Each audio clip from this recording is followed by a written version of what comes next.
sukun setelahnya huruf fa. Perhatikan media gambar. Kalau ada huruf alif lam bertemu dengan salam. Assalamualaikum warahmatullahi wabarakatuh. Jika saudara semuanya, bapak dan ibu yang ada di rumah masih belum lancar dalam membaca Al-Quran, kemudian masih belum memahami ilmu tajwid atau merasa kesulitan di dalam memahami ilmu tajwid Al-Quran, marilah belajar mengaji Al-Quran di channel ini. Karena di sini kami akan berusaha menjelaskan ilmu tajwidnya itu dengan pelan-pelan. Kemudian kami kombinasikan dengan media gambar yang ringkas dan dapat mudah untuk dipahami. Jadi dengan penjelasan tajwidnya yang pelan-pelan ditambah media gambar dalam penjelasannya, semoga saudara semuanya, bapak dan ibu, bisa dapat langsung memahami ilmu tajwid Al-Quran dengan mudah. Karena dengan kita belajar tajwid, kemudian kita itu dapat memahaminya dan kita juga bisa menerapkan dengan sendirinya ketika membaca Al-Quran, maka tentu akan memperbaiki bacaan Al-Quran kita. Semoga yang belum lancar bisa secepatnya lancar di dalam membaca Al-Qurannya. Kemudian kami selalu mendoakan semoga saudara semuanya, bapak dan ibu, senantiasa diberikan rezeki yang berlimpah dan barokah oleh Allah Subhanahu wa Ta'ala, sehingganya dengan rezeki yang berlimpah dan barokah tersebut semakin meningkatkan keimanan dan juga ketakwaan kita kepada Allah Subhanahu wa Ta'ala, kemudian semakin membuat kita terus bersemangat dalam menimba ilmu agama Islam, dan kemudian semoga dengan rezeki yang berlimpah dan barokah tersebut nantinya bisa beribadah umrah dan haji ke tanah suci Mekah. Amin amin ya rabbal alamin. Baik, mari langsung kita mulai belajar mengaji Al-Qur'annya. Marilah bersama-sama kita lanjutkan kembali belajar mengaji Al-Quran dengan penjelasan tajwid yang nantinya akan kami jelaskan dengan pelan-pelan. Semoga dapat langsung bisa dipahami untuk memperbaiki dan juga untuk melancarkan bacaan Al-Qurannya. Sekarang ini kita masuk pada surah Ar-Rahman ayat yang ke-28 dan juga ayat yang ke-29. Mari kita baca bersama-sama terlebih dahulu dengan pelan-pelan untuk latihan melancarkan bacaan Al-Quran daripada saudara semuanya yang kiranya masih belum lancar di dalam membaca Al-Qurannya. A'udzu billahi minasyaitonir rajim.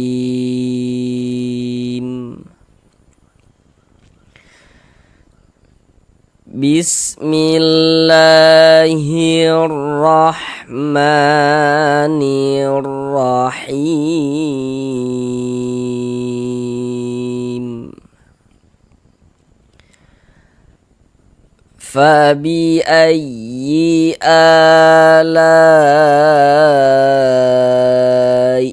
rabbikuma tukadziban.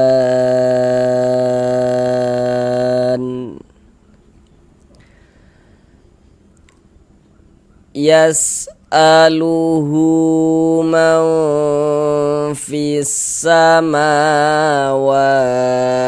wal ardi kulla yawmin huwa fi sya'n. Sekarang mari sama-sama kita bahas tajwidnya dengan pelan-pelan.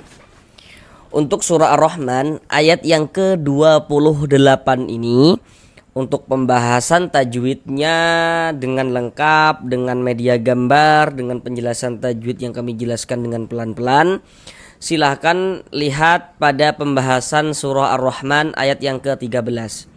Karena dalam surah Ar-Rahman itu ada beberapa ayat yang sama. Nah, jadi surah Ar-Rahman ayat yang ke-28 ini dia ayatnya sama dengan surah Ar-Rahman ayat yang ke-13.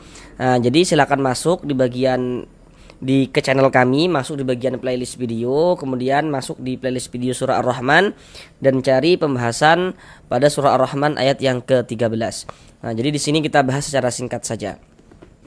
Karena ini sudah kita jelaskan ya pada surah Ar-Rahman ayat yang ke-13. Fabi ayyi'ah, ini kita kasih naber, ayyi'ah, naber tekanan pada huruf-huruf tertentu sehingga intonasi suaranya sedikit lebih tinggi daripada huruf-huruf di sampingnya. Fabi ayyi'ah, jadi huruf ya bertasydid yang dia itu bukan idgham bi gunnah maka dinaber. Kemudian a dibaca panjang, ini namanya adalah mad badal. Karena ini yang dibaca panjang ini huruf hamzah. Bagi yang belum tahu, kalau ada huruf alif ada tanda bacanya maka itu huruf hamzah. Ini huruf alif ada tanda bacanya, Huruf hamzah. Jadi huruf hamzah itu bisa ditulis dalam bentuk seperti ini. Bisa juga ditulis dalam bentuk alif yang memiliki tanda baca seperti ini. Nah, jadi mad badal terjadi hanya pada huruf hamzah saja yang memiliki tanda panjang. Karena ada huruf mad sebelumnya huruf hamzah atau huruf hamzah yang mendahului daripadanya huruf mad seperti itu. Pembahasan khusus tentang mad badal juga sudah kami buatkan playlist videonya. Nah, mad badal panjang 2 harokat. La dibaca panjang, mad wajib muttasil. Namun pada awalnya namanya mad tabi'i. Yang perlu untuk kita ketahui tanda panjangnya la ini apa? Jadi kalau kita baca Al-Qur'an bertemu alif, ada alif nih sebelum alif di sini ada ini ada harokat fathah, tanda baca fathah. Jadi kalau ada alif sebelum alif ada harokat fathah, maka huruf yang memiliki harokat fathahnya dibaca panjang. Sehingga la dibaca panjang. La dibaca panjang itu mad tabi'i. Kemudian mad tabi'inya itu bertemu dengan ini, dengan huruf hamzah, tapi dalam satu kata atau dalam satu kalimat, maka dia berubah menjadi mad wajib muttasil. Panjangnya mad wajib itu 4 sampai dengan 5 harokat. Ala rabbikuma. Huruf ra memiliki harokat fathah nih baris di atas, maka huruf ra dibaca tafkhim, dibaca tebal, sehingga dengan cara menaikkan pangkal lidah kita ketika kita mengucapkannya. Rabbikuma, ma dibaca panjang mad tabi'i. Tanda panjangnya ma apa? Kenapa kok ma bisa dibaca panjang? Samalah penjelasannya. Kenapa kok la dibaca panjang? Sama. Kenapa kok ma dibaca panjang? Jadi kalau baca Al-Qur'an bertemu alif, ini alif ya. Sebelum alif sebelah sininya ada harokat fathah nih, maka huruf yang memiliki harokat fathahnya dibaca panjang. Ma dibaca panjang mad tabi'i panjang 2 harokat. Kemudian tukadziban, ban kalau misalkan tidak berhenti di huruf nun, tidak berwakaf di huruf nun, maka panjangnya ba tetap menjadi mad tabi'i. Tapi kita tadi berhenti di huruf nun, berwakaf di huruf nun, maka ba dari mad tabi'i dia berubah menjadi mad arid li sukun. Nah, panjangnya mad arid li sukun boleh dibaca dengan panjang 2 harokat atau 4 harokat atau 6 harokat. Yang terpenting konsisten dalam setiap kita membaca Al-Qur'an. Jadi dalam setiap kita membaca Al-Qur'an, panjangnya mad arid li sukun harus kita baca sama panjangnya. Kalau 2 panjangkan semuanya 2, kalau 4 panjangkan semuanya 4, kalau 6 panjangkan semuanya 6, seperti itu. Huruf yang disukunkan mana? Huruf nun. Ini kalau berwakaf di huruf nun, berhenti di huruf nun, kita baca tukadziban. Jangan dibaca tukadzibani baru berhenti, jangan ya, salah. Maka kita baca tukadziban. Ngapa begitu? Karena kalau berwakaf berhenti di huruf yang tidak dibaca panjang, maka hurufnya kita sukunkan, kita matikan seperti itu. Sehingga kita baca tukadziban. Nah, sekali lagi kami ingatkan untuk pembahasan dengan pelan-pelan, dengan detail, kemudian dengan media gambar, silahkan lihat pada pembahasan surah Ar-Rahman ayat yang ke-13. Kemudian di sini kita bahas dengan pelan-pelan yang bawahnya nih. Yas'aluhu, hu. Kenapa kok hu dibaca panjang? Apa tanda panjangnya hu? Ini namanya adalah mad silah qasirah atau mad silah sugro. Kenapa kok ini mad silah? Karena ini ada huruf ha dhamir yang diapit oleh 2 huruf yang hidup, oleh 2 huruf yang berharokat. Jadi di sininya ini bukan huruf sukun, atau di sininya ini juga bukan huruf sukun. Kemudian juga di sininya ini bukan huruf hamzah. Kalau di sininya misalnya ada hamzah, nanti dia menjadi mad silah tawilah. Karena ini huruf ha dhamir, di sininya bukan huruf sukun, di sini juga bukan huruf sukun, bukan huruf mati. Maka ini terjadi mad silah qasirah. Kemudian yang perlu untuk kita ketahui dulu ya, kita pahami kan yang mudah-mudah dulu gitu, supaya tidak merasa kesulitan dalam belajar tajwid. Kenapa kok hu dibaca panjang? Nah, itu yang perlu untuk kita ketahui dulu. Nah, jadi kalau kita membaca Al-Qur'an bertemu dengan huruf, tapi di atas huruf tersebut ada tanda seperti ini. Ada tanda harokat dhammah, ada tanda baca dhammah, tanda baris dhammah, tapi bentuknya terbalik seperti ini. Kan harokat dhammah itu bentuknya seperti ini, harokat dhammah seperti ini ya, seperti ini ya, seperti ini harokat dhammah. Tapi kalau bentuk harokat dhammah itu terbalik seperti ini, ini menandakan huruf itu kalau di atasnya ada tanda seperti ini dibaca panjang. Ini namanya mad silah qasirah, dibaca dengan panjang 2 harokat. Dan mad silah qasirah itu berlaku tanda panjangnya hanya ketika kita wasolkan. Kalau kita wakofkan tidak berlaku tanda panjangnya. Misal kita berwakaf di mad silah ini, di huruf ha ini, maka ini kita baca yas'aluh, gugur tanda panjangnya karena berwakaf di mad silah ini. Tapi kalau kita tidak berwakaf, tidak berhenti di sini, maka berlaku tanda panjangnya, dibaca dengan panjang 2 harokat. Nah, yas'aluhu man fis sama. Kemudian di sini ada huruf nun sukun, setelahnya huruf fa. Perhatikan media gambar di samping. Di situ kan ada tuh bacaannya ya, nun sukun garis miring tanwin. Nah, ada kan di situ bacanya tuh yang di samping panah tuh ada nun sukun garis miring tanwin. Seperti yang kita lihat bahwasanya tanda baca tanwin itu bentuknya ada 3. Pasti di sini Bapak Ibu sudah tahu. Nanti ada baris 2 di atas huruf namanya fathatain, baris 2 di bawah huruf namanya kasrotain, dan yang satunya lagi namanya dhammatain. Jadi gini, kalau kita baca Al-Quran itu, setiap kita bertemu nun sukun, atau setiap bertemu dengan salah satu tanda baca tanwin, maka di situ terjadi hukum tajwid dengan memperhatikan huruf setelahnya. Di mana ada nun sukun atau di mana ada nun mati atau di mana ada tanwin, terjadi hukum tajwid di sana dengan memperhatikan huruf setelahnya. Nah, kecuali nanti kalau ada tanwin setelahnya hamzah wasol, nanti itu dia ada pembahasan tersendiri gitu. Nah, contoh kayak gini. Kita baca Al-Qur'an di sini ada nun sukun, di sini ada huruf nun, tanda sukun tuh seperti ini huruf sukun, atau biasanya juga huruf sukun itu disebut dengan huruf mati. Jadi huruf sukun, huruf mati itu maksudnya sama saja. Di sini ada nun sukun. Oh, karena di sini ada nun sukun berarti terjadi hukum tajwid gitu. Nun sukun setelahnya huruf fa. Nah, huruf fa inilah yang harus kita ketahui supaya kita bisa menentukan hukum tajwidnya. Seperti yang kita lihat, huruf fa termasuk salah satu daripada huruf ikhfa hakiki. Huruf ikhfa hakiki jumlahnya ada 15. Supaya kita bisa menguasai hukum ikhfa hakiki, maka kita harus menghafal huruf-hurufnya. Nah, jadi kalau ada nun sukun atau tanwin bertemu dengan salah satu daripada 15 huruf yang di samping itu, maka hukumnya adalah ikhfa hakiki. Sedangkan huruf fa dia masuk pada ikhfa hakiki ausat. Karena dari segi makharijul huruf antara huruf nun dengan huruf fa itu dia letaknya di tengah. Nah, maka dikatakan ikhfa hakiki ausat. Cara membaca ikhfa hakiki dibaca samar. Jadi bunyi nun sukun atau bunyi tanwinnya itu dibaca samar dengan bersiap-siap masuk ke dalam huruf ikhfanya. Disamarkan kemudian juga didengungkan. Nah, maka ini kita baca jangan dibaca man fis sama jangan, tapi kita baca mau, kemudian didengungkan sehingganya di bagian maunya itu suaranya itu kita tahan, kita panjangkan sejenak, kita gunahkan, kita dengungkan kira-kira sepanjang 2 harokat. Mau fis sama seperti itu. Kemudian di sini ketika kita mengucapkan huruf fa itu harus ada nafas yang mengalir, fa fi fu. Nah, karena huruf fa itu merupakan salah satu huruf di antara sifatul huruf fa itu memiliki sifat hamas gitu. Fa, jangan dibaca pa, pi, pu, jangan, terus ada nafas yang mengalir. Fa, fi, fu. Fis sama seperti itu. Kemudian di sini ada alif lam serta huruf sin. Perhatikan media gambar di samping. Kalau ada huruf alif lam bertemu dengan salah satu daripada 14 huruf yang di samping, maka hukumnya alif lam syamsiah. Huruf sin itu termasukkan salah satu daripada 14 huruf syamsiah. Nah, termasukkan ya Bapak Ibu. Nah, maka ini alif lam bertemu dengan huruf sin, dikarenakan huruf sin ini huruf syamsiah, maka ini hukumnya alif lam bertemu dengan huruf syamsiah, maka hukumnya alif lam syamsiah. Alif lam syamsiah itu disebut juga dengan idgham syamsiah, karena cara membaca huruf lamnya dibaca idgham syamsi. Maksudnya dibaca idgham itu kita cara membacanya itu dengan cara memasukkan, jadi dari fi langsung dimasukkan ke huruf syamsiah, huruf sin ini kayak gitu. Jadi kan di sini huruf lamnya nggak ada tanda bacanya, jadi dilewati karena dia nggak ada tanda bacanya. Jadi jangan bingung ya, karena nggak ada tanda bacanya berarti nggak dibaca, langsung dimasukkan ke huruf setelahnya kayak gitu. Jadi kalau kita baca Al-Quran itu bertemu dengan huruf lamnya itu tidak memiliki tanda baca, nah itu lamnya lam syamsiah tuh. Fis sama wa, ma dengan wa dibaca panjang. Nah, sekarang perhatikan media gambar di layar.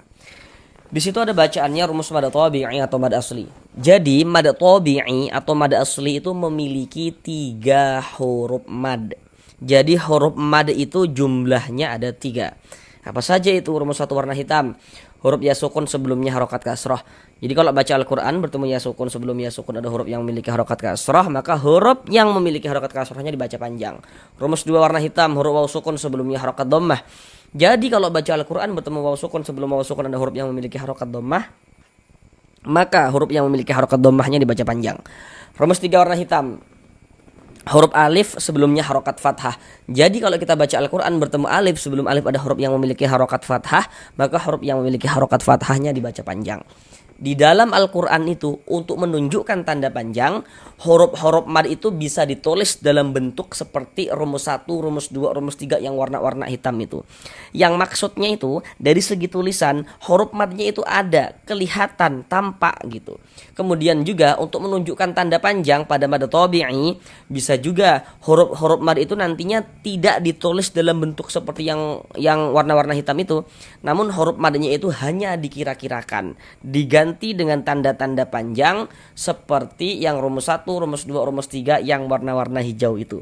Jadi kesimpulannya rumus 3 rumus 1, rumus 2, rumus 3 yang warna-warna hijau itu pada dasarnya adalah rumus yang warna hitam sesuai dengan kotaknya masing-masing. Contohnya kayak gini, kenapa kok ma dibaca panjang? Perhatikan rumus 3 yang warna hijau. Berarti rumus 3 warna hijau pada dasarnya adalah rumus 3 yang warna hitam. Jadi kalau kita membaca Al-Quran, rumus 3 yang warna hijau, kalau kita baca Al-Quran bertemu dengan huruf, di atas huruf tersebut ada tanda seperti ini, tanda harokat fathah, tapi dia bentuknya berdiri seperti ini, berbentuk alif kecil seperti ini. Ini menandakan huruf itu kalau di atasnya ada tanda seperti ini dibaca panjang, sehingga ma dibaca panjang. Nah maka di sini dapat kita masukkan ke rumus 3 yang warna hitam itu, dapat kita kira-kirakan, oh kalau mad tabi'i ditulis tanda panjangnya dalam bentuk harokat fathah berdiri yang berbentuk alif kecil seperti ini, dapat kita kira-kirakan bahwasanya di sini ada huruf alif kayak gitu. Sebelum huruf alif ada huruf yang memiliki harokat fathah. Huruf yang memiliki harokat fathah, huruf yang memiliki tanda baca fathah adalah huruf mim, karena huruf mim yang dibaca panjang gitu. Mad tabi'i panjang 2 harokat. Samalah dengan wa ini juga. Kenapa kok wa dibaca panjang? Sama penjelasannya. Karena di atas huruf wa ada tanda ini, harokat fathah berdiri yang berbentuk alif kecil seperti ini. Mad tabi'i panjangnya 2 harokat. Jadi ma dibaca dengan panjang 2 harokat, wa dibaca dengan panjang 2 harokat. Fis samawati wal ard. Kemudian di sini ada alif lam, setelahnya hamzah. Loh kok ini hamzah? Bukankah ini huruf alif kayak gitu? Nah, tadi sudah kami jelaskan di atas ya. Kalau ada huruf alif, ada tanda bacanya, maka itu huruf hamzah. Perhatikan media gambar di samping. Kalau ada huruf alif lam bertemu dengan salah satu daripada 14 huruf yang di samping, maka hukumnya alif lam qamariyah. Huruf hamzah itu termasuk kan Bapak Ibu salah satu daripada 14 huruf qamariyah. Nah, maka ini alif lam bertemu dengan huruf hamzah nih ya. Dikarenakan huruf hamzah ini huruf qamariyah, maka hukumnya alif lam qamariyah. Alif lam qamariyah itu disebut juga dengan izhar qamariyah, karena cara membaca huruf lamnya dibaca izhar qamari. Jadi huruf lamnya itu dia terbaca, ada tanda bacanya, dibaca jelas dia. Wal terbaca kan. Kalau alif lam syamsiyah tadi huruf lamnya enggak ada tanda bacanya dia. Kalau di sini huruf lamnya ada tanda bacanya, ada tanda sukunnya nih. Kemudian di sini ada huruf ra sukun sebelumnya harokat fathah. Kalau baca Al-Quran bertemu huruf ra sukun, ada huruf ra tanda sukun, ra sukun itu mati. Sebelumnya ada harokat fathah, maka huruf ra sukunnya dibaca tabkhim, dibaca tebal. Nah, sehingga dengan menaikkan pangkal lidah kita ketika kita mengucapkannya. Wal ard. Kemudian ini kita baca, kalau misalkan kita berwaqaf di huruf dod, maka kita baca wal ard. Nah, huruf dodnya kita matikan. Nah, kita sukunkan. Mengapa begitu? Nah, sama penjelasan dengan di atas tadi. Kalau baca Al-Quran berwaqaf berhenti di huruf yang tidak dibaca panjang, maka hurufnya kita sukunkan, kita matikan kayak gitu. Jadi kalau berwaqaf di huruf dod, jangan dibaca wal ardi baru berhenti, jangan. Tapi kita sukunkan wal ard gitu, kita sukunkan huruf dodnya. Kemudian di sini ada tanda waqaf, bentuk itu qaf dengan lam yang bermakna al-waqfu aula, jadi maksudnya berwaqaf lebih utama. Jadi kalau menemukan tanda waqaf seperti ini, maka yang lebih utama itu kita berwaqaf dulu, berhenti dulu, kita ambil napas baru lanjutkan lagi bacanya, itu lebih utama. Kemudian kulla yaumin, ada waw sukun sebelumnya harokat fathah. Perhatikan media gambar di layar. Huruf lin ada 2. Perhatikan ini yang di kotak nomor 1. Di kotak nomor 1 pada huruf lin di media gambar dapat kita lihat ya, ada waw sukun sebelumnya harokat fathah. Nah, tuh. Contoh dalam bacaan seperti ini. Kita baca Al-Qur'an. Bertemu waw sukun, ada huruf waw, ada tanda sukun. Sebelum waw sukun ada ini, ada harokat fathah. Maka huruf waw sukun yang sebelumnya harokat fathah, maka huruf waw sukunnya adalah huruf lin. Kita baca lunak, kita baca lembut. Yaumin. Di sini ada tanwin lagi ya. Tadi di awal sudah kami katakan itu ya. Di mana ada tanwin atau di mana ada nun sukun, terjadi hukum tajwid di sana dengan memperhatikan huruf setelahnya. Di sini ada tanwin nih, salah satu tanda baca tanwin, baris 2 di bawah huruf kasrotain. Karena di sini ada tanwin berarti terjadi hukum tajwid dengan memperhatikan huruf setelahnya. Tanwin setelahnya huruf H. Huruf H ini huruf apa? Ini harus kita ketahui. Kita lihat media gambarnya. Huruf H termasuk salah satu huruf izhar halqi. Jadi huruf-hurufnya harus dihafal ya supaya kita bisa menguasai hukum tajwidnya. Jadi kalau ada nun sukun atau tanwin bertemu dengan salah satu daripada 6 huruf yang di samping itu, hukumnya izhar halqi. Kayak gini nih. Tanwin bertemu dengan huruf H. Huruf H ini huruf izhar halqi, maka ini hukumnya izhar halqi. Nah, maka cara membacanya dibaca jelas. Jadi bunyi nun sukun atau bunyi tanwinnya dibaca jelas. Kemudian tidak didengungkan, tidak direndahkan sehingga dibaca pendek saja. Yaumin huwa fi, min huwa fi, seperti itu. Fi dibaca panjang. Kenapa kok fi dibaca panjang? Nah, perhatikan lagi media gambar di samping. Perhatikan rumus 1 yang warna hitam. Nah, kami jelaskan sekali lagi dengan lebih pelan-pelan cara memahami rumus 1 warna hitam. Di rumus 1 warna hitam, di situ ada huruf ya sukun atau huruf ya mati. Sebelum ya sukun di situ ada baris kasroh tuh, yang baris miring tuh, atau harokat kasroh. Di atasnya ada titik-titik kan, di atas harokat kasroh tuh titik-titik di sana itu maksudnya letaknya huruf yang dibaca panjang sebab dia memiliki baris kasroh itu tadi. Tapi kita perlu menyimpulkannya dari awal. Dapat kita pahami rumus 1 warna hitam, yakni kalau baca Al-Quran bertemu ya sukun, sebelum ya sukun ada huruf yang memiliki harokat kasroh, maka huruf yang memiliki harokat kasrohnya dibaca panjang seperti itu. Contoh dalam bacaan seperti ini. Baca Al-Quran kita bertemu ya sukun, ada huruf ya, ada tanda sukun. Sebelum ya sukun sebelah sininya ada ini, ada harokat kasroh. Huruf yang memiliki harokat kasrohnya dibaca panjang. Soalnya huruf fa ini kita baca panjang. Mad tabi'i panjang 2 harokat sesuai dengan rumus 1 warna hitam. Fi sya'n. Ini kita baca sya'n. Jangan dibaca sya'nin baru berhenti. Jangan ya. Tadi sudah kami jelaskan ya. Kenapa kok huruf nun kita sukunkan, kok kita matikan? Jadi kalau berwakaf berhenti di huruf yang tidak dibaca panjang, hurufnya kita sukunkan, kita matikan. Sehingga ini kita baca sya'an seperti itu. Kemudian kan di sini ada tanwin nih. Tapi kita berwakaf berhenti itu di huruf yang memiliki tanda baca tanwin. Maka tidak terjadi hukum tajwid. Kan tadi kami jelaskan ya, terjadi hukum tajwid di mana ada nun sukun atau di mana ada tanwin terjadi hukum tajwid dengan memperhatikan huruf setelahnya. Sedangkan ini kita berwakafnya tuh di huruf yang memiliki tanda baca tanwin ini, ya tidak terjadi hukum tajwid seperti itu. Kemudian di sini ada tanda wakaf, bentuknya itu jim. Ini namanya wakaf jaiz. Jadi maknanya itu boleh berwakaf, boleh juga diwasolkan. Ya, jadi terserah kita. Mau berwakaf, berhenti dulu untuk mengambil napas, silakan. Mau diwasolkan juga boleh gitu. Sekarang mari kita ulang bersama-sama sekali lagi dari awal. فَبِأَيِّ آلَاءِ رَبِّكُمَا تُكَذِّبَانِ